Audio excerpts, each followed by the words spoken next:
Hello, we're going to read the story of the Matzah Man. It's a story about Pesach written by Naomi Howland. And if you notice, there is what looks like the gingerbread man on the cover. Inside Mr. Cohen's bakery, the racks were filled with Pesach Matzah. The baker rolled out his last scraps of dough. He added a bit here and a pinch there and shaped a little man. He pricked the dough all over, popped it into the oven, and closed the door. Mr. Cohen was busy cleaning up when suddenly he smelled the matzah almost burning. He hurried to the oven and opened the door. But the minute he did, that piece of matzah jumped out and said, "Hot from the oven, I jumped and ran, so clever and quick, 'cause I'm the Matzah Man." And off that rascal ran around the sacks of flour, between the legs of the baker, and right out the door. "Stop, Matzah Man!" cried Mr. Cohen, and he began to chase the little Matzah Man. Through the village they raced. A red hen spied the little Matzah Man crisp and crackly running by. The Matzah Man said, "Hot from the oven, I jumped and ran, so clever and quick, I'm the Matzah Man." "Stop, Matzah Man!" clucked the red hen. "You would make a tasty treat for my new chicks." The little Matzah Man looked at the red hen, stuck his nose in the air and said, "I've rum from the baker whose matzah is best, and canoodle, canoodle, canoe, I'll rum from you too." And he went pell-mell over the fence.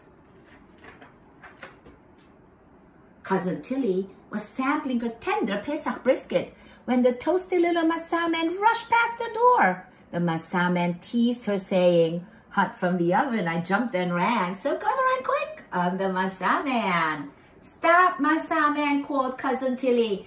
"You'll be the perfect mouthful with my delicious brisket."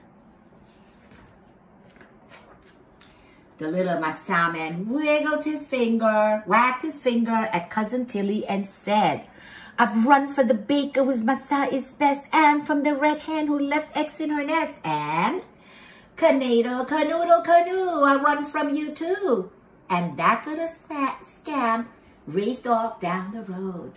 Auntie Bertha was shopping in her brand new shoes. She saw the crunchy Matzah Man running right toward her. The Matzah Man said, "Hot from the oven, I jumped and ran, so clever and quick, I'm the Matzah Man." "Oh, please stop, Matzah Man," cooed Auntie Bertha. "You would look just adorable on the Pesach table."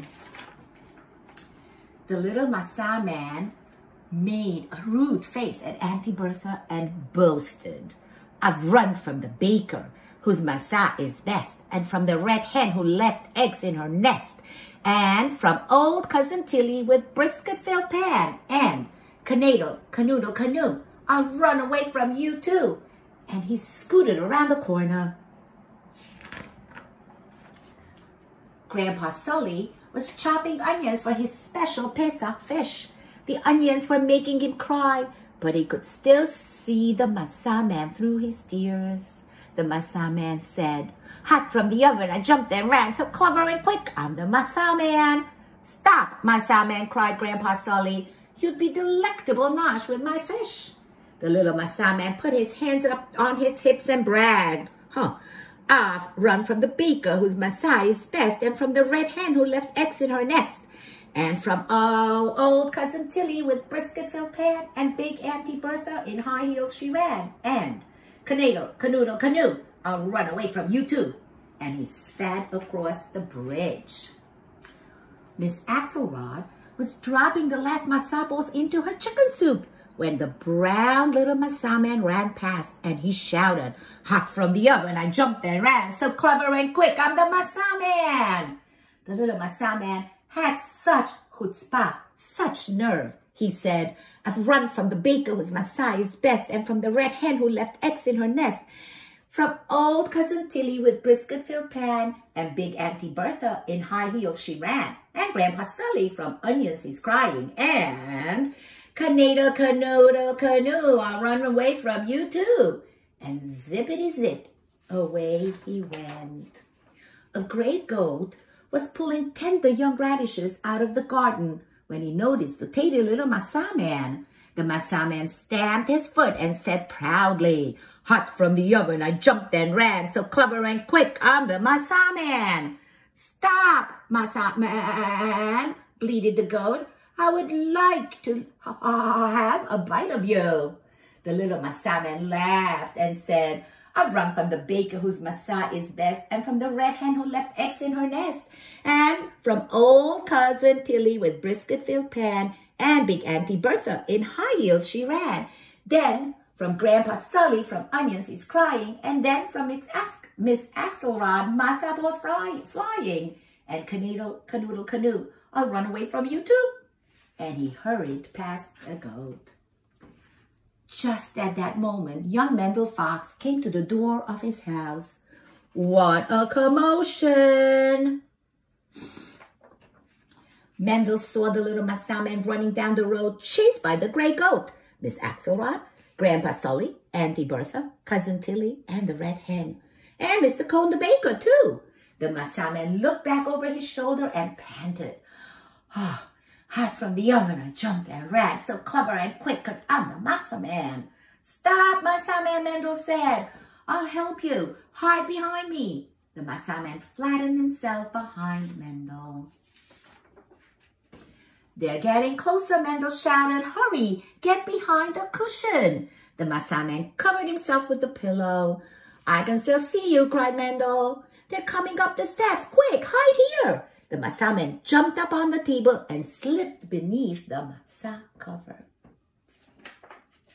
Mr. Cone looked around. "Did you see a little piece of matzah run this way?" he asked. Mendel shrugged. Miss Axelrod peeked under the table. The red hen picked up the cushion on Grandpa Sully's chair. No one could find the Matzah man. So one by one, the tired guests plopped down in their seats. "Let's begin the seder," said Mendel. He handed his grandfather the plate of matzah. Grandpa Sully reached under a matzah cover. Snap! The matzah was broken. The plate was passed around the table. "Tasty matzah," said the great goat between bites. Now the horseradish was making Grandpa Sully cry. He nibbled a piece of matzah. "So crunchy and delicious," he said through his tears. "The best matzah we ever ate," agreed Cousin Tilly, Auntie Bertha, and Miss Axelrod. The red hen pecked at her matzah. "Crispy." Mr. Cohen smiled. Everybody ate a piece of matzah except Mendel Fox. He had 2 pieces. And that was the end of the Matzah man. And that's the end.